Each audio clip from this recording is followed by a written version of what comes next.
"If you let me die tonight," the shivering stranger whispered through blue lips, "this city will wake up at war." I should have slammed the door.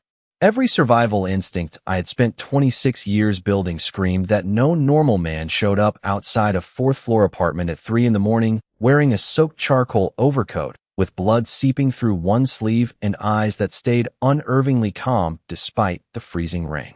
But there was something even stranger than the blood. He wasn't begging. He wasn't frightened. He spoke like a man describing tomorrow's weather. I tightened my grip on the apartment door. "You need a hospital." He gave one slow shake of his head. "No hospitals."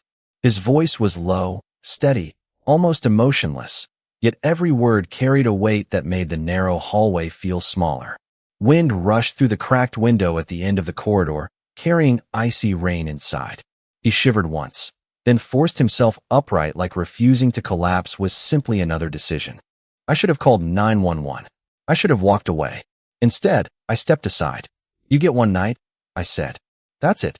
He studied me for a second that somehow felt much longer before quietly walking inside my tiny studio apartment. The place barely fit one person. An old gray couch, a bookshelf overflowing with donated novels, a folding kitchen table, and a space heater that worked only when it wanted to. He looked around without judgment, noticing everything in a single glance. Most people saw poverty. He looked like he was memorizing exits. I handed him a faded towel. "Sit down before you fall down." He obeyed without argument. That surprised me more than anything. As I found the old first aid kit beneath my sink, I kept stealing nervous glances toward him. His expensive watch was gone, but the pale outline around his wrist said he'd worn one recently. His hands weren't the hands of a construction worker or mechanic. They were clean, controlled, almost elegant except for fresh cuts across his knuckles. The sleeve of his shirt had torn near his shoulder. I carefully cleaned the scrape beneath it. This might sting. He didn't even blink. His heartbeat stayed steady beneath my fingertips. "You're used to pain," I murmured before realizing I'd spoken out loud. His gray eyes lifted toward mine. "Pain is information." That answer stayed with me longer than it should have.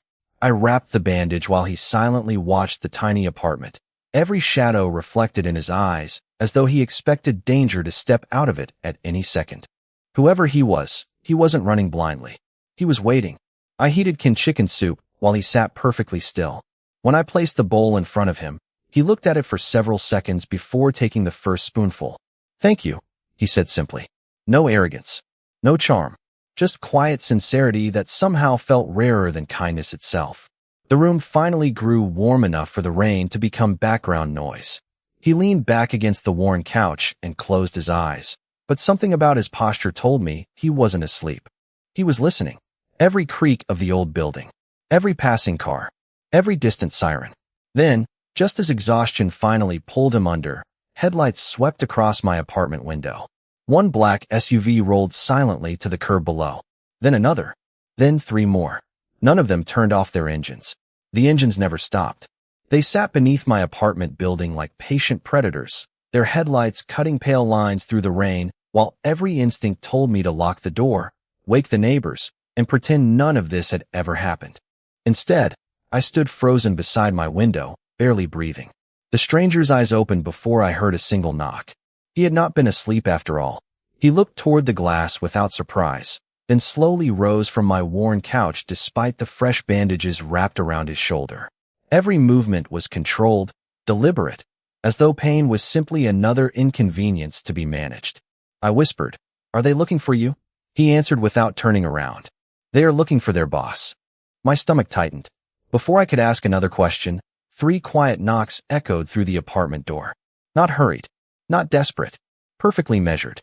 The stranger adjusted his soaked shirt, glanced once toward me, and spoke in the same calm voice that had somehow become more unsettling than the storm outside. "Do not be afraid." I almost laughed. How could I not be afraid? He opened the door himself. The hallway instantly filled with men wearing dark tailored suits despite the pouring rain outside. None of them stepped across the threshold. The first man lowered his head before saying only one word. "Boss." The apartment became impossibly silent.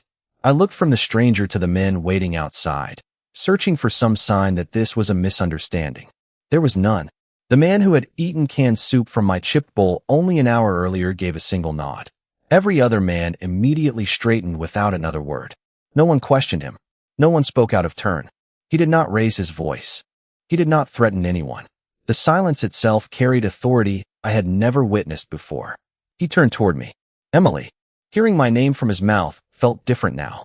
Thank you for opening your door. Who are you? I finally managed to ask. His expression barely changed.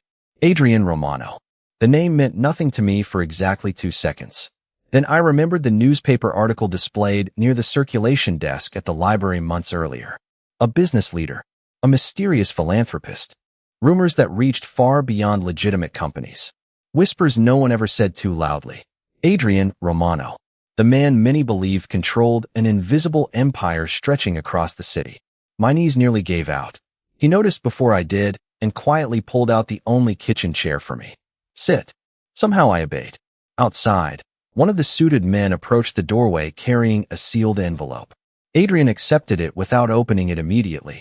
Instead, he looked directly at me. Everything that happened tonight happened because you chose kindness instead of fear. I swallowed hard. Was someone trying to hurt you? He studied the unopened envelope for several long seconds. Someone was trying to find out who I still trust. He finally broke the seal. His eyes scanned a single page before becoming impossibly still. Not angry, not relieved, calculating. He folded the paper once and slipped it inside his coat. The list is shorter now, he murmured almost to himself. One of the men outside waited nervously. Sir, should we secure the building? Adrian answered immediately. No, no one disturbs the residents. No damaged property. No unnecessary attention. The man nodded without hesitation. Adrian looked back toward me one last time. You gave shelter to a stranger. I will make certain you never regret that decision. I wanted to tell him I had never asked for protection. I wanted to ask why a man powerful enough to command an army had appeared alone outside my apartment in the freezing rain. But before the words reached my lips, my eyes caught something lying beneath the couch where he had slept. A small black metal object had slipped unnoticed from the torn lining of his overcoat, and judging by the expression that crossed Adrian's face the instant he realized it was missing, whatever rested beneath my couch was never supposed to be left behind. The tiny black metal object felt surprisingly heavy in my palm, no bigger than my thumb, its smooth surface interrupted only by a tiny silver crest that matched the pattern I had noticed engraved inside Adrian's signet ring when I wrapped the bandage around his shoulder. I looked up instinctively, but he was already halfway down the apartment hallway surrounded by men who somehow managed to command attention without making noise. For one reckless second I considered calling after him. Then another thought stopped me. If something important had truly fallen from his coat, why had a man who seemed to notice everything failed to notice this?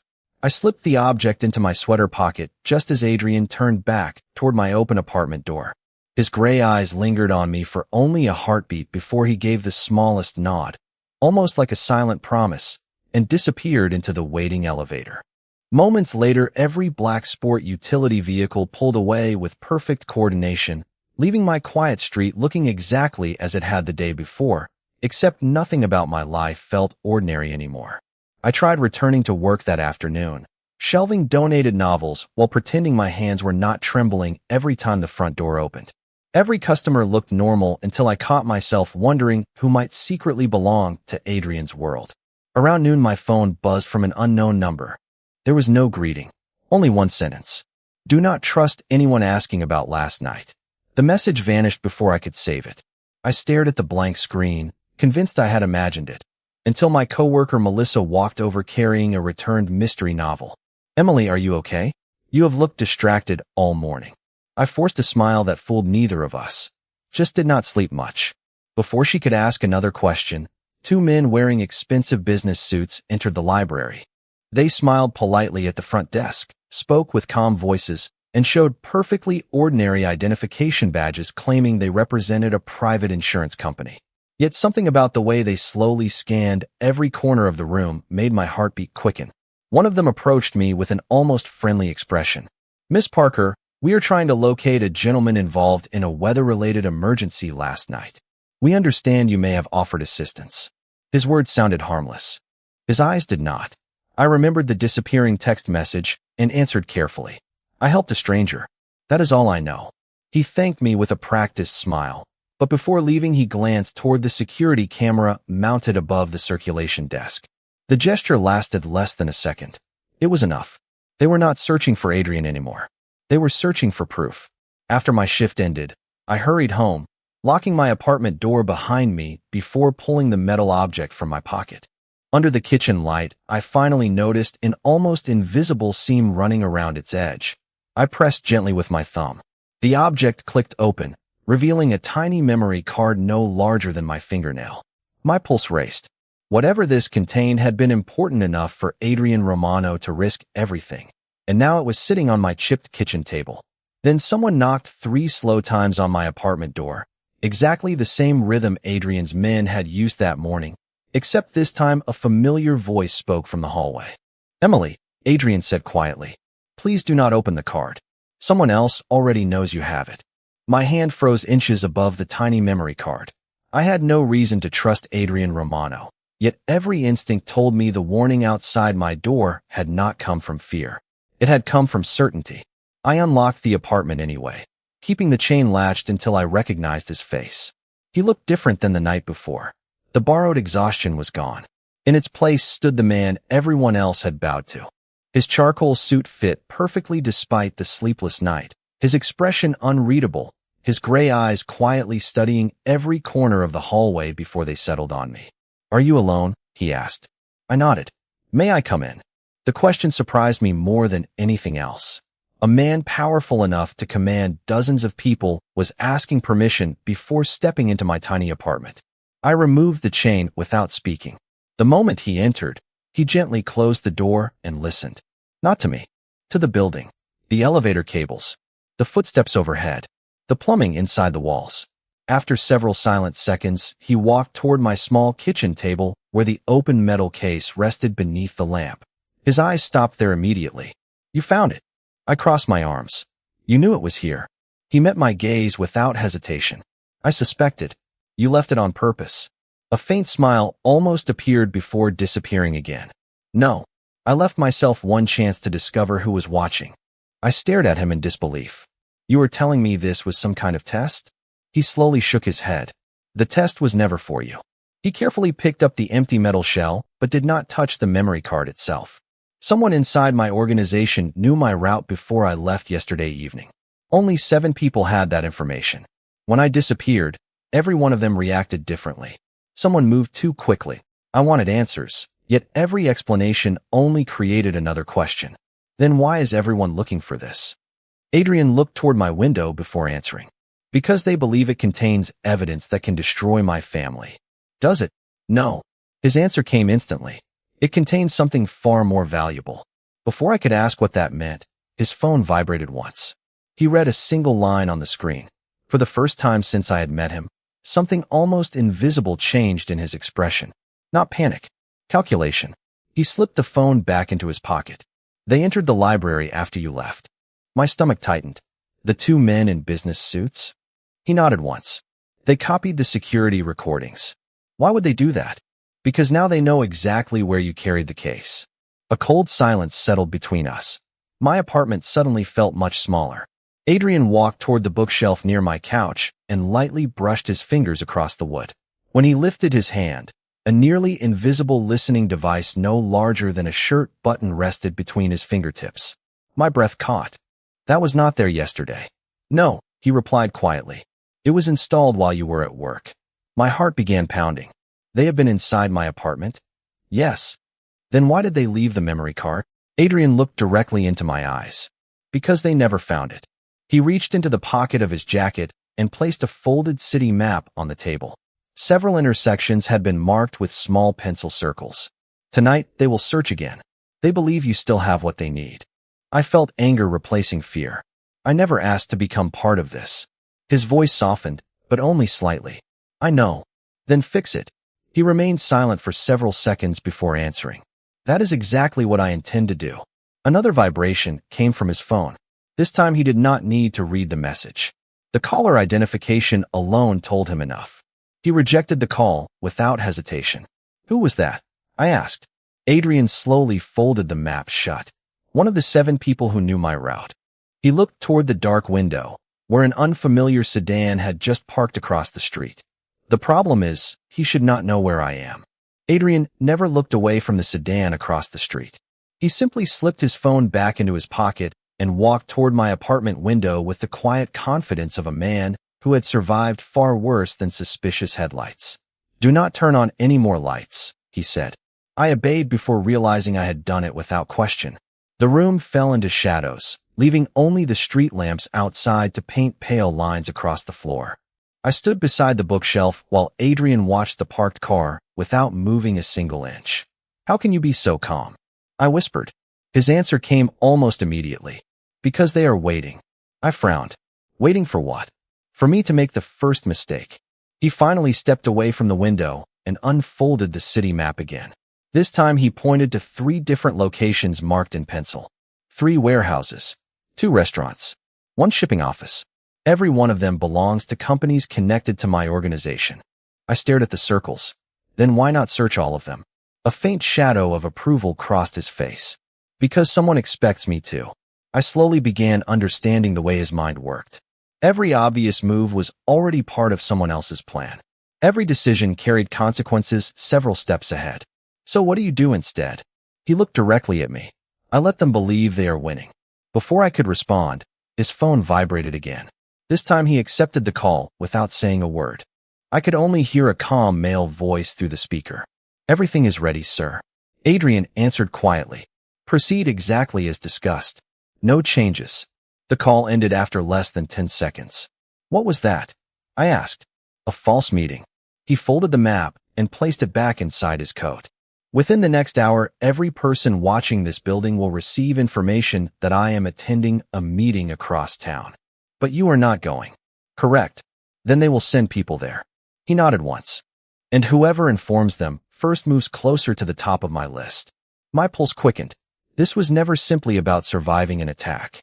Adrian was hunting the person hidden inside his own empire. Suddenly another sound echoed through the apartment. 3 quick knocks. Different from before. Faster. Urgent. Adrian raised one finger without looking at me. "Stay quiet." He crossed the room silently and glanced through the peephole. His expression remained unreadable. He unlocked the door only halfway. A tall man with sandy hair stood outside, breathing harder than someone who had merely climbed 4 flights of stairs. "Luca," Adrian said. "Report." The man lowered his voice. "The false convoy left exactly 12 minutes ago. 2 vehicles followed it immediately." Adrian asked only one question. "Who ordered surveillance on the convoy?" Luca hesitated for the first time. "Marcus Vale." The apartment became perfectly still. I remembered Adrian telling me only 7 people had known his original route. Marcus was one of them. Adrian neither reacted nor spoke for several long seconds. Then he quietly closed the door again. "Is Marcus the traitor?" I asked. He slowly shook his head. "No." His answer surprised me. "Then why would he do that?" Adrian's eyes settled on the tiny memory card still resting on my kitchen table.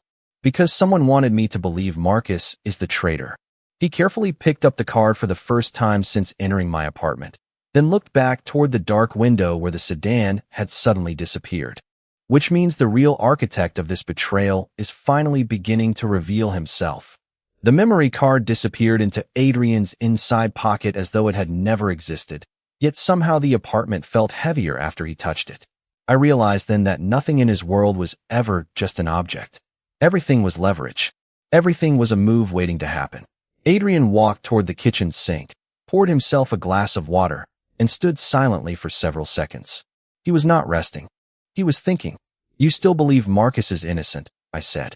He looked at the reflection in the dark window instead of answering me. "Marcus has made mistakes before, but not this one." "No." His certainty surprised me. "How can you know?" He finally turned. "Because betrayal leaves patterns. Marcus reacts with emotion. Whoever designed this reacts with patience." A quiet vibration interrupted him. This time it came from a second phone hidden inside his jacket. He read the encrypted message once before handing the screen to Luca. "Confirm it." Luca's expression changed immediately. The eastern warehouse was empty, exactly as expected. Adrian nodded. "And the surveillance team?" "Gone before our people arrived."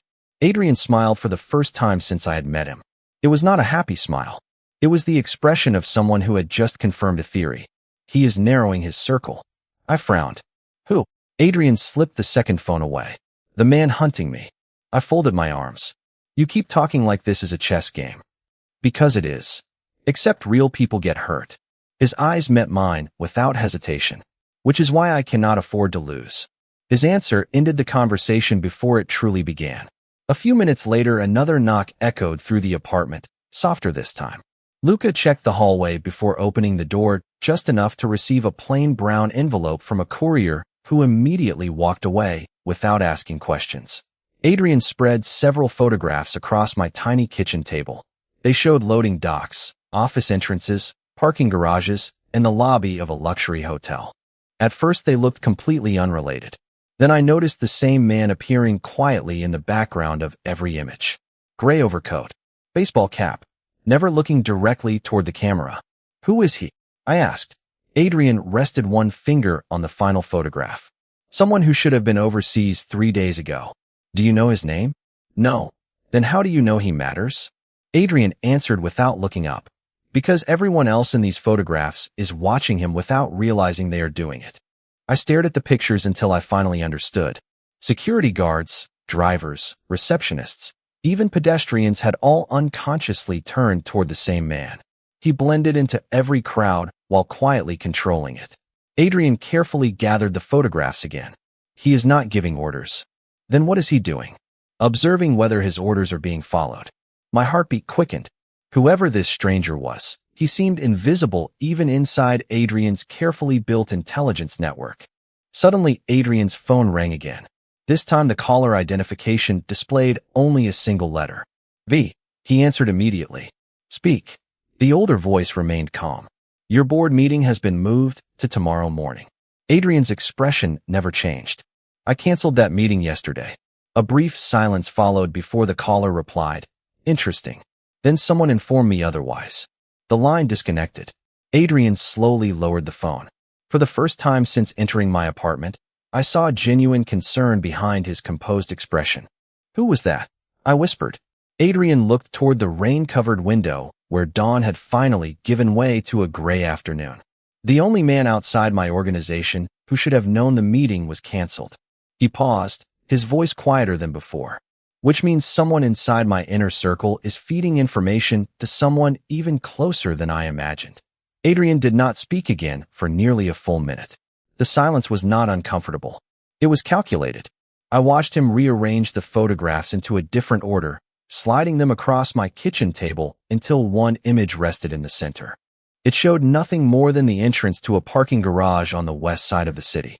This one, he said quietly.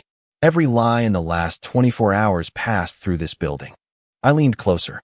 It is just a parking garage. That is why it is useful. He tapped the corner of the photograph where an ordinary maintenance truck was barely visible. No one notices routine. His phone vibrated again, but instead of answering, he handed it to Luca. Read it. Luca's eyes narrowed. Marcus has requested an emergency meeting with the senior captains. He says he has new intelligence about the attack. Adrian nodded almost imperceptibly. Exactly when I expected. I looked from one man to the other. If Marcus is not the traitor, why would he call a meeting now? Adrian folded the photographs with careful precision. Because someone wants every loyal captain gathered in one room. A chill ran through me. That sounds like another trap. It is. He slipped the folded photographs into his coat.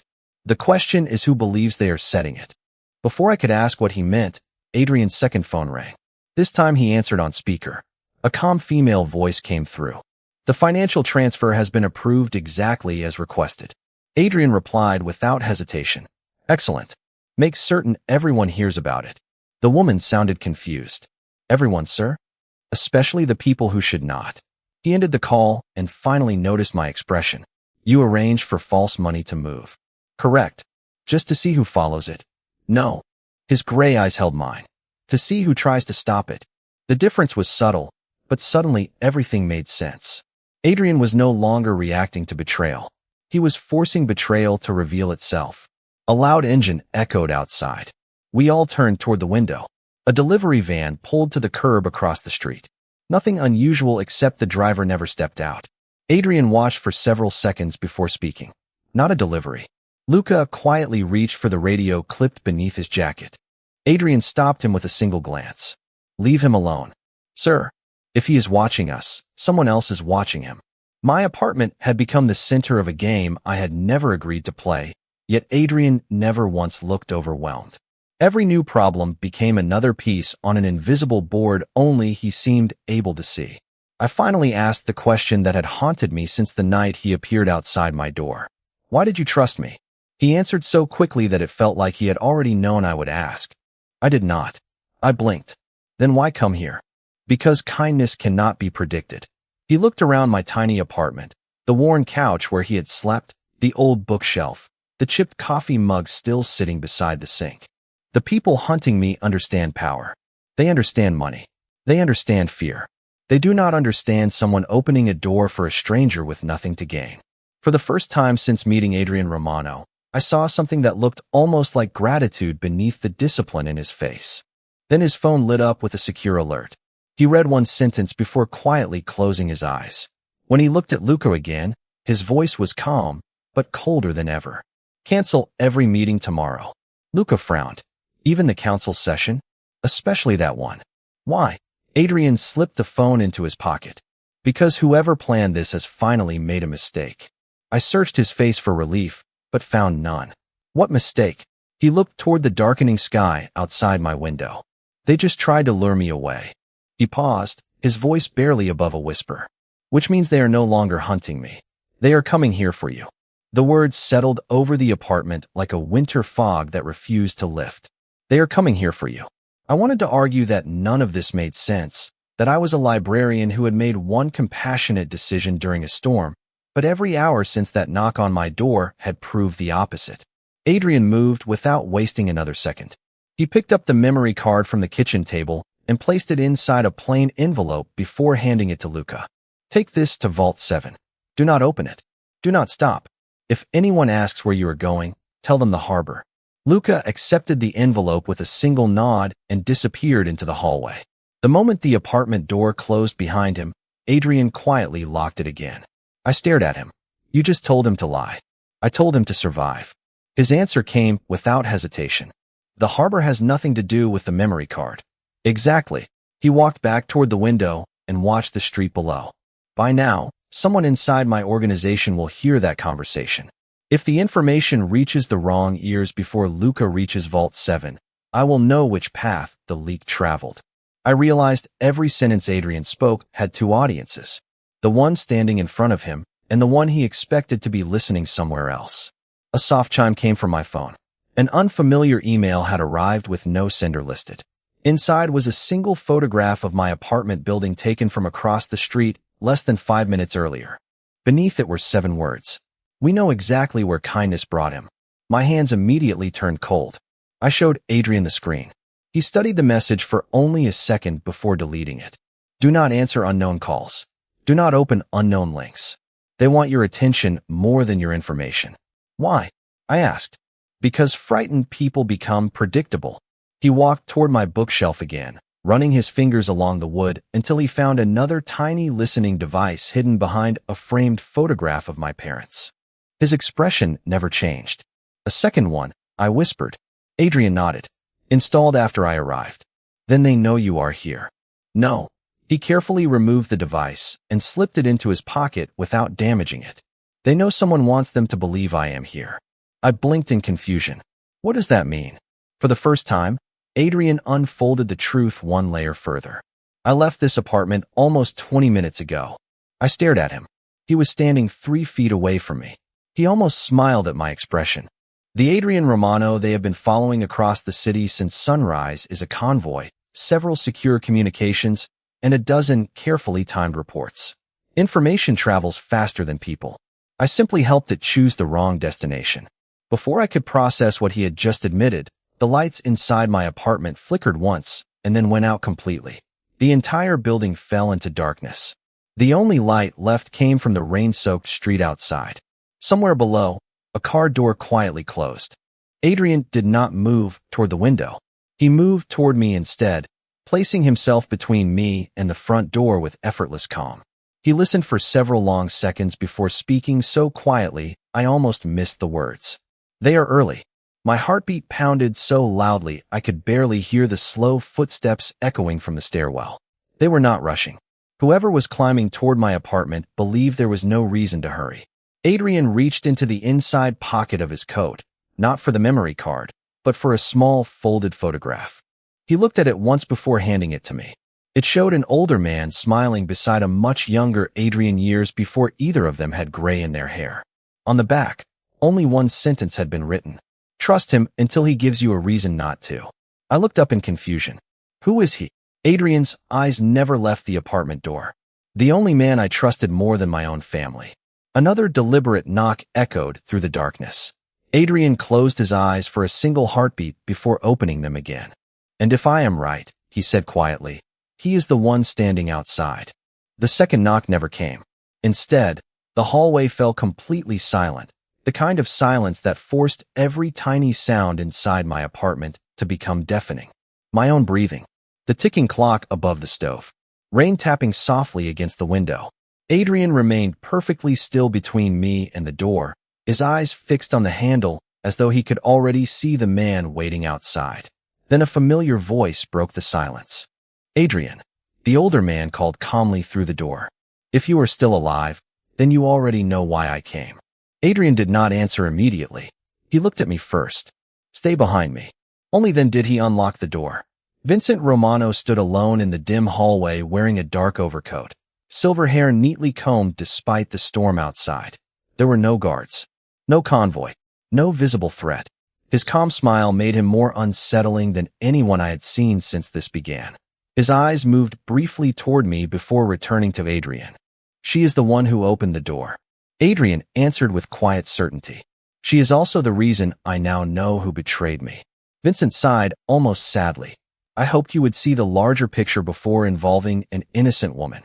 You involved her the moment you sent people after my route. The older man lowered his eyes for a moment. I sent no one after her.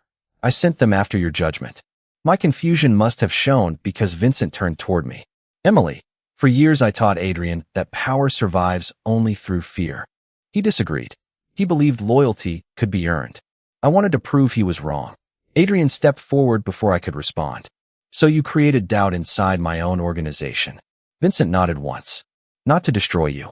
To test whether you still deserve to lead it. I looked from one man to the other in disbelief. Days of fear, secrets, and manipulation had all begun with one man's belief that trust was weakness. Adrian's voice remained steady. You underestimated one thing. Vincent raised an eyebrow.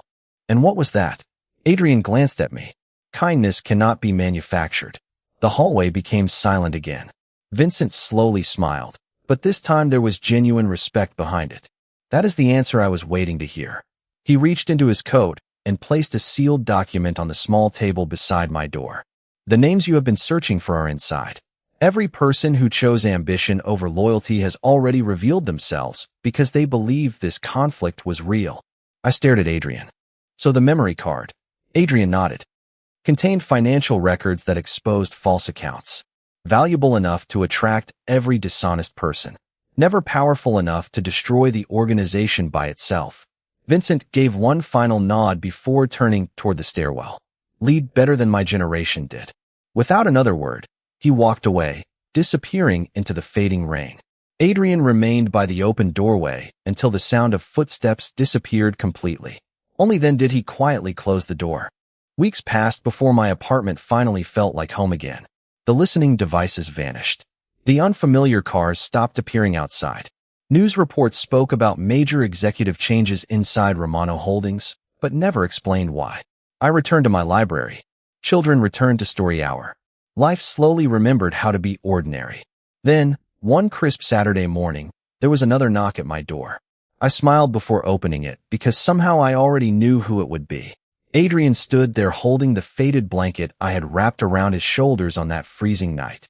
He looked exactly the same as before, composed, quiet, unmistakably the mafia boss who still ruled one of the most powerful organizations in the city. Only one thing had changed. His eyes no longer carried the loneliness of a man standing outside in the rain with nowhere left to trust. He handed me the neatly folded blanket and said, "Everyone remembers the man who commands an empire." I only remember the woman who opened her door. For the first time since that impossible night, I realized that kindness had not rescued him from danger. It had reminded the most powerful man I had ever met that trust was still stronger than fear.